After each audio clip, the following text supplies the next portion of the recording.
नमस्कार दोस्तों, स्वागत है आपका UK education universe YouTube channel पे।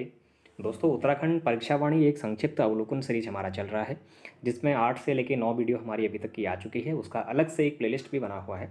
अगर आप लोगों ने इससे पहले के वीडियोज़ नहीं देखे हैं तो आप लोग प्लेलिस्ट से जुड़कर उन सभी वीडियोज़ को देख सकते हैं। प्लेलिस्ट का लिंक मैं वीडियो के डिस्क्रिप्शन बॉक्स पर डाल दूंगा, आप लोग जाके वहाँ से भी उनको देख सकते हैं।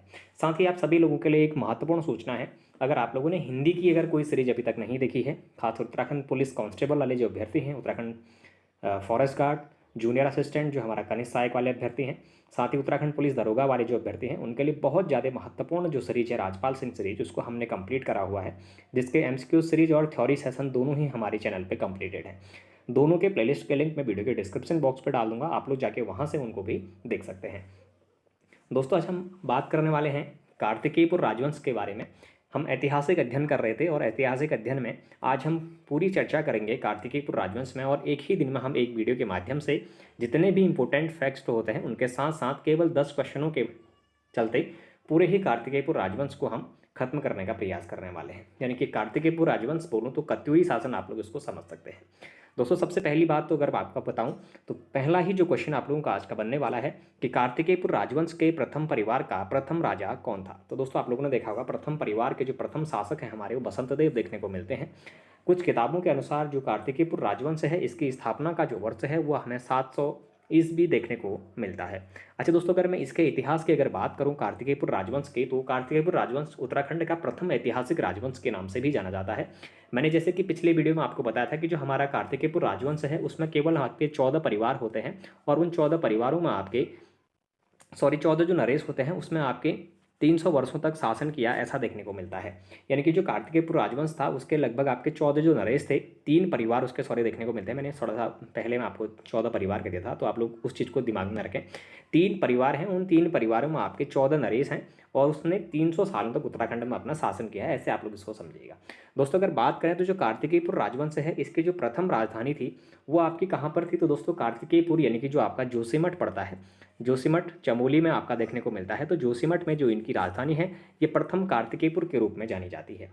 अगर बात करूं दोस्तों में जो हमारे कत्यूरी हैं, इनकी अगर दूसरी राजधानी की अगर बात करें तो दोस्तों ये हमारा बैजनाथ के आसपास देखने को मिलता है।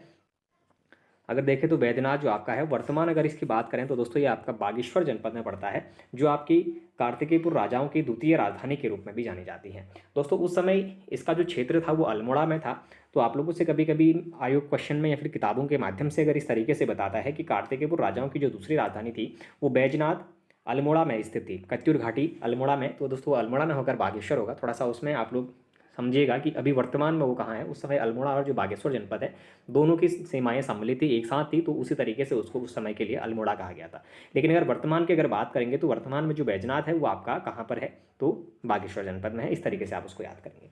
अगर देखा जाए तो दोस्तों जो कार्तिकेयपुर राजा थे, अभी तक के उनके जो 9 अभिलेख हमें मिलते हैं, उन 9 अभिलेखों में अगर उनकी भाषा क्या मिलती है तो दोस्तों हमारी कुटिला भाषा देखने को मिलती है। इससे पहले भी मैं ये क्वेश्चन आप लोगों को बता चुका हूँ। जिन लोगों ने मेरी इससे पहले की क्लास देखी होगी तो कहीं ना कहीं उन लोगों के लिए आज बहुत ज़्यादा ईजी पड़ने वाला है।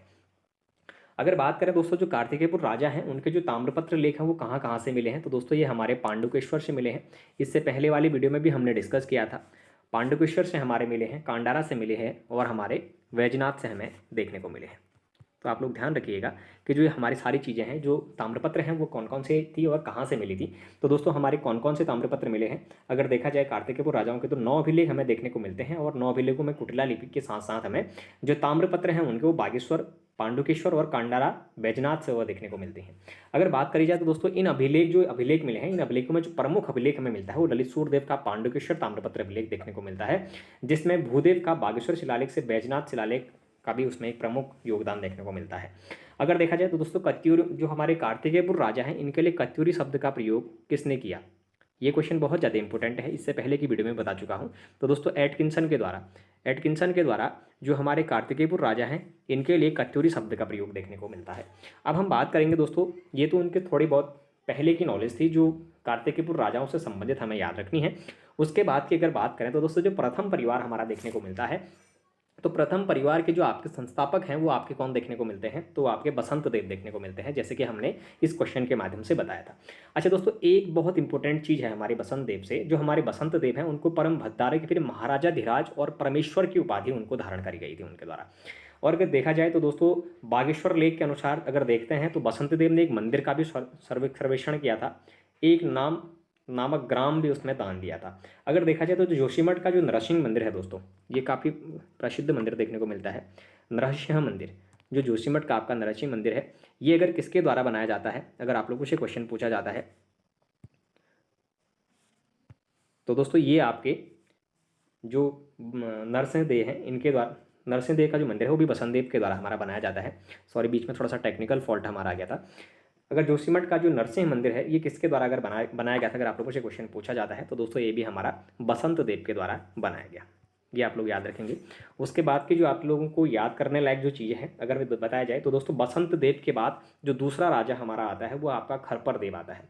अब दोस्तों जो अगर देखें तो बसंत देव के शिलालेख में जो उनकी बसंत देव की जो पत्नी है उनका जो नाम है वो राजनारायणी देवी उत्कीर्ण देखने को मिलता है। और अगर देखा जाए कि जो कार्तिकेयपुर राजाओं की जो ये इतिहास है, अगर इसका स्रोत किस साहित्य पुस्तक से अगर देखने को मिलता है या फिर किस पुस्तक से अगर हमें उनके ज्ञान की जो प्राप्ति है वो होती है, तो देखा जाए तो दोस्तों कश्मीर का जो इतिहास था, कल्हण, उनकी जो राजतरंगिणी पुस्तक थी दोस्तों, उसमें कश्मीरी इतिहास ललितादित्य मुक्तापीठ द्वारा गढ़वाल क्षेत्र का जीतने का उल्लेख भी इसमें हमें देखने को मिलता है। तो उसी में जो कत्यूरी राजवंश है उसके होने का प्रमाण भी देखने को मिलता है। अच्छा दोस्तों, अगर देखा जाए तो जो हमारा पहला जो शासक था वो तो आपका बसंत देव था। अब देखते हैं दूसरा जो शासक था कार्तिकेयपुर राजवंश का वो कौन था और उसने क्या कार्य किए उसके बारे में। तो देखिएगा दूसरा क्वेश्चन आपका देखने को मिलता है कि बसंत देव के बाद कार्तिकेयपुर पर किस शासक की सत्ता स्थापित हुई, यानी कि ये द्वितीय परिवार तो नहीं था लेकिन जो दूसरा शासक था प्रथम परिवार का ही, उसके बारे में बात करी गई है। तो देखेंगे जो दूसरा आपका शासक रहता है कार्तिकेयपुर राजवंश का प्रथम परिवार का, तो वो खरपर देव के रूप में जाना जाता है। अच्छा दोस्तों, अगर देखें तो खरपर देव जब राजा बनता है बसंत देव के बाद तो खरपर देव की जो पत्नी होती है उसका नाम होता है कल्याणी देवी। और खरपर देव जो हैं वो कन्नौज के राजा यशोवर्मन के समकालीन देखने को मिलते हैं। ये क्वेश्चन बहुत बार पूछा गया है कि जो हमारे खरपर देव थे वो किसके समकालीन राजा थे। तो दोस्तों कन्नौज के जो राजा थे यशोवर्मन, उनके समकालीन ये माने जाते हैं। और कल्याण राज की पत्नी महारानी लद्दा देवी के रूप में जानी जाती हैं। अगर दोस्तों जो बालेश्वर लेख के अनुसार खरपर देव वंश का जो अंतिम शासक था वो आपका कौन था, तो त्रिभुवन राज था। ये आप लोग याद रखेंगे। जो प्रथम परिवार था उसका, यानी कि निम्बर वंश का, जो निम्बर कहने का मतलब ये है कि प्रथम परिवार जो आपका है वो आपका कौन कहलाएगा। तो उस तरीके से अगर बसंतदेव परिवार का अगर देखेंगे या फिर खरपरदेव वंश का, क्योंकि दूसरा शासक तो आपका खरपरदेव आ गया था ना, तो खरपरदेव वंश ही हम उसको बोलेंगे। खरपरदेव वंश का जो अंतिम शासक था वो आपका त्रिभुवन राज के रूप में जाना जाता है। तो ये चीज़ आपको याद करने की आवश्यकता है। अब प्रथम जो परिवार है दोस्तों हमारा लगभग खत्म हो चुका है। अब दूसरा जो परिवार है वो कौन सा परिवार है, तो दूसरा जो परिवार होगा हमारा वो आपका निम्बर वंश वाला परिवार होने वाला है। उसके बारे में भी डिटेल में बात करते हैं।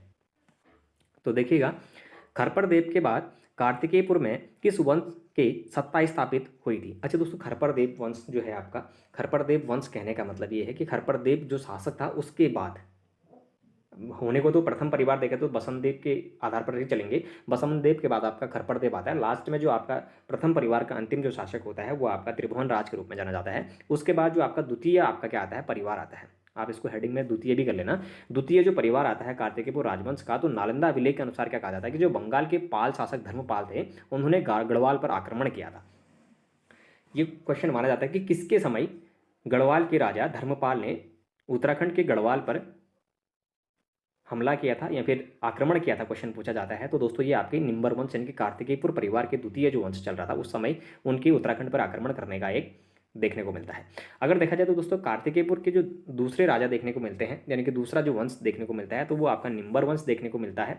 और निम्बर दोस्तों एक हमारे शैव धर्म के मतावलंबी थे, यानी कि अगर यूँ कहें तो शैव धर्म के ये अनुयायी देखने को मिलते थे।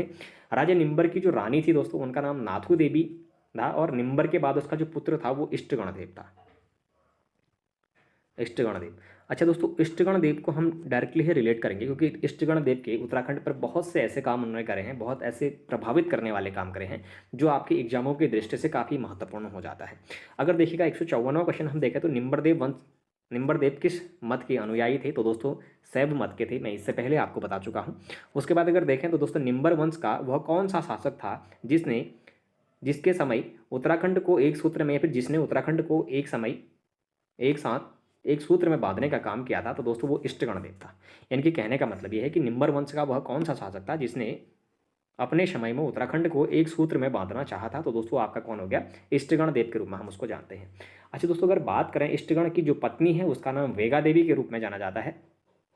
और जो आदिगुरु शंकराचार्य हैं इनका जो आगमन होता है ये भी इष्टगण देव के समय पर ही होता है। ये चीज़ आप लोग ध्यान रखिएगा कि ये आपको किताबों में कम मिलेगी, लेकिन अगर अजय रावत को अगर आप लोग फॉलो करेंगे तो वहाँ जरूर आपको ये देखने को मिल जाएगा कि जो आपके इष्टगण देव का जो शासन चल रहा था उसी समय जो आदिगुरु शंकराचार्य है उनका जो आगमन है वो उत्तराखंड में होता है। आप लोगों ने ये जरूर देखा होगा कि कत्यूरी शासकों के समय जो आपके आदिगुरु शंकराचार्य हैं उनका जो आगमन है वो उत्तराखंड में होता है, लेकिन किस शासक के समय होता है यदि अगर आप लोगों से कभी डीपली क्वेश्चन पूछा जाता है तो इष्टगण देव आप लोग याद रखेंगे। अगर देखा जाए तो दोस्तों मैंने जैसे कि आपको बताया था कि इष्टगण देव की जो पत्नी थी उनका नाम वैगा देवी था और इष्टगण के ने समस्त उत्तराखंड को एक सूत्र में बांधने का काम भी किया था। अगर देखा जाए तो दोस्तों इष्टगण ने जागेश्वर में जो नवदुर्गा, लघुलीश और नटराज के जो मंदिर हैं वो भी बनाए हैं। और इष्टगण देव का जो पुत्र था दोस्तों वो आपका ललित सूरदेव के नाम से जाना जाता है। तो ललित सूरदेव के बारे में हम डिटेल में अब डिस्कस करेंगे, क्योंकि इष्टगण देव से हमारे जितने भी क्वेश्चन बनते थे हमने उनके बारे में इससे पहले डिस्कस कर लिया है। अच्छा, उसके बाद देखिएगा एक क्वेश्चन यानी कि 156वां जो आपका बनने वाला है, जागेश्वर में किस शासक ने नवदुर्गा, महास्मर्दिनी, लकुलीश तथा नटराज आदि मंदिरों का निर्माण कराया था? तो दोस्तों ये आपका इष्टगण देव ने ही कराया था। ये क्वेश्चन मैं पहले भी आपको बता चुका हूँ, दोबारा से फिर से हमारा आ चुका है तो हम उसको भी डिटेल में लेंगे। और एक चीज़ आप लोग जरूर याद रखेंगे कि आदिगुरु शंकराचार्य का आगमन उत्तराखंड में किस कत्यूरी शासक के शासनकाल में हुआ था? तो इष्टगण देव आप लोग उसको जरूर आंसर करेंगे। उसके बाद बात करते हैं दोस्तों क्वेश्चन नंबर 157 पे, पांडुकेश्वर ताम्रपत्र में किस शासक को धरती के उद्धारक के 12 अवतार बताया गया है? तो दोस्तों अब पांडुकेश्वर जो ताम्रपत्र है उसमें अब ललित सूरदेव के लिए पांडुकेश्वर जो ताम्रपत्र था वो बहुत फेमस था। मैंने स्टार्टिंग में ही आपको बता दिया था कि कौन सा ताम्रपत्र किसके लिए बहुत ज़्यादा महत्व रखने वाला है। तो वो आपका जो पांडुकेश्वर ताम्रपत्र है वो ललित सूरदेव के लिए काफ़ी महत्व रखता है और उसमें उस ताम्रपत्र में इनको धरती के उद्धार के लिए 12 अवतार के रूप में भी इनका प्रयोग उसमें देखने को मिला है। तो वो हमारे कौन से हैं? ललित सूरदेव है। अगर देखा जाए दोस्तों ललित सूरदेव की अगर हम बात करें तो ललित सूरदेव ने ऐसे कौन कौन से काम करे अगर देखा जाए तो दोस्तों इष्टगण के जो पुत्र थे वो आपके ललित सूरदेव के रूप में जाने जाते हैं। दोस्तों ललित सूरदेव ने लगभग 832 ईस्वी में सिंहासन पर वो बैठे थे और ललित सूरदेव के शासन में 21वें व 22वें वर्ष के 2 ताम्रपत्र में प्राप्त हुए हैं। एक तो जो हमने देखा कि ललित सूरदेव का जो पांडुकेश्वर ताम्रपत्र मग्न धरती में उद्धार एवं 12 अवतार की जो उपाधि उनको दी गई, और ललित सूरदेव सबसे प्रतापी शासक इस वंश के माने जाते हैं। अगर देखा जाए तो कत्यूरी वंश के सबसे प्रतापी शासक कौन थे? तो दोस्तों ये भी हमारे ललित सूरदेव के रूप में जाने जाते हैं। वहीं अगर देखा जाए तो सर्वाधिक ताम्रपत्र जो है वो भी हमारे ललित सूरदेव के ही शासनकाल में देखने को मिलते हैं। अगर देखा जाए तो दोस्तों ललित सूरदेव की 2 पत्नियां लया देवी और सामा देवी के रूप में जानी जाती हैं और सामा देवी ने बैजनाथ में नारायण मंदिर भी बनवाया था। तो ये चीज़ आपको थोड़ा सा याद रखने की चीज़ें हैं। और बैजनाथ मंदिर का जो निर्माण है दोस्तों वो इनके पुत्र भूदेव ने करा था। अब दोस्तों देखना पड़ेगा कि हमें ललित सूरदेव तक तो हमने डिस्कस किया, लेकिन अब जो ललित सूरदेव के पुत्र थे हमारे भूदेव, इनका भी उत्तराखंड पे एक अच्छा प्रभाव देखने को मिलता है। तो देखेंगे कि जो बैजनाथ में मंदिरों का जो निर्माण था वो किसके द्वारा अगर कराया जाता है, क्वेश्चन आप लोगों से पूछा जाता है, तो दोस्तों ये ललित सूरदेव के जो पुत्र थे भूदेव, उनके द्वारा बैजनाथ में मंदिरों का निर्माण कराया जाता है। दोस्तों भूदेव एक ऐसे प्रकृति के व्यक्ति थे, इनको बुद्ध श्रमण या फिर बुद्ध शत्रु उपाधि के रूप में भी इनको दी गई थी। तो ये क्वेश्चन बहुत बार उत्तराखंड के एग्जामों में पूछा गया है। यानी कि भूदेव बौद्ध धर्म का विरोधी था, इसलिए इनको बुद्ध श्रमण शत्रु उपाधि भूदेव को दी गई थी। यानी कि बौद्ध धर्म का बहुत ज़्यादा क्या था, शत्रु के रूप में इनको करने का मतलब उनका दुश्मन था। बौद्ध धर्म जो ग्रहण कर रहे थे, जो श्रवण कर रहे थे उस चीज़ का, तो बौद्ध धर्म का विरोधी होने के कारण इसको बुद्ध श्रवण और शत्रु की उपाधि भी भूदेव को हमारी दी गई थी। अच्छा दोस्तों अब हम बात करने वाले हैं तृतीय परिवार पे, लेकिन उससे पहले कुछ हमारे जो क्वेश्चंस बचे हैं अगर उनके बारे में बात करें तो कत्यूरी वंश का सबसे शक्तिशाली व प्रतापी नरेश कौन था? ललित सूरदेव, जिसके बारे में मैंने आपको पहले ही बता दिया है। अच्छा, कार्तिकेयपुर राजाओं की जो राजभाषा थी वो क्या थी? तो दोस्तों राजभाषा आपकी संस्कृत देखने को मिलती थी और लोक भाषा की अगर मैं बात करूंगा तो वो आपकी पाली देखने को मिलती थी। अब राजभाषा कहने का मतलब राजकाज की भाषा, और नॉर्मली आप किसी चीज़ का अगर प्रयोग करेंगे तो लोक भाषा जो आपके लोगों के द्वारा एक दूसरे को आप प्रयोग करते हैं, तो लोक भाषा जिनकी क्या थी? पाली देखने को मिलती है। फिर देखिएगा अगर देखा जाए तो आदिगुरु शंकराचार्य का उत्तराखंड में आगमन कब हुआ? दोस्तों ये क्वेश्चन आप लोगों को बताने की आवश्यकता नहीं है, क्योंकि जो कार्तिकेयपुर जो राजवंश है उसके समय पर ही आदिगुरु शंकराचार्य का उत्तराखंड में आगमन होता है, और किस शासक के समय पर होता है वो इष्टगण देव मैंने आपको इससे पहले बता चुका हूँ। अगर फिर देखिएगा आदिगुरु शंकराचार्य ने 1820 ईस्वी में अपने शरीर का त्याग किया था। तो कहाँ पर किया था? तो दोस्तों 820 ईस्वी में आदिगुरु शंकराचार्य ने अपने जो शरीर का त्याग है ये केदारनाथ मंदिर समिति के आसपास में देखने को मिलता है, केदारनाथ में देखने को मिलता है। तो कहीं ना कहीं आदिगुरु शंकराचार्य से उत्तराखंड में काफ़ी प्रभावित जो क्षेत्र हैं, या फिर उनके आगमन से देखें, या फिर उनके उत्तराखंड में बसने की, त्याग करने की, या फिर उत्तराखंड के लिए जो समर्पण उनके द्वारा किया गया था, उन सभी चीज़ों के बारे में उत्तराखंड में बहुत सी चीज़ों में उनके बारे में बताया गया है। तो दोस्तों आज के लिए फ़िलहाल इतना ही। कल फिर डिस्कस करेंगे हम कत्यूरी वंश के तृतीय परिवार पे, जो कि आपका सलोड़ादित्य परिवार आपका आता है, जिसमें सलोड़ादित्य वंश की जो स्थापना होती है वो इच्छड़देव के द्वारा करी जाती है। और इच्छड़देव के द्वारा जो आपके अंतिम जो आपके तृतीय परिवार के जो सदस्य होते हैं, या फिर राजा जो होते हैं आपके सुबक्ष राजदेव के रूप में जो जाने जाते हैं, उनके बारे में हम कल डिस्कस करेंगे। आज की वीडियो में फ़िलहाल इतना ही।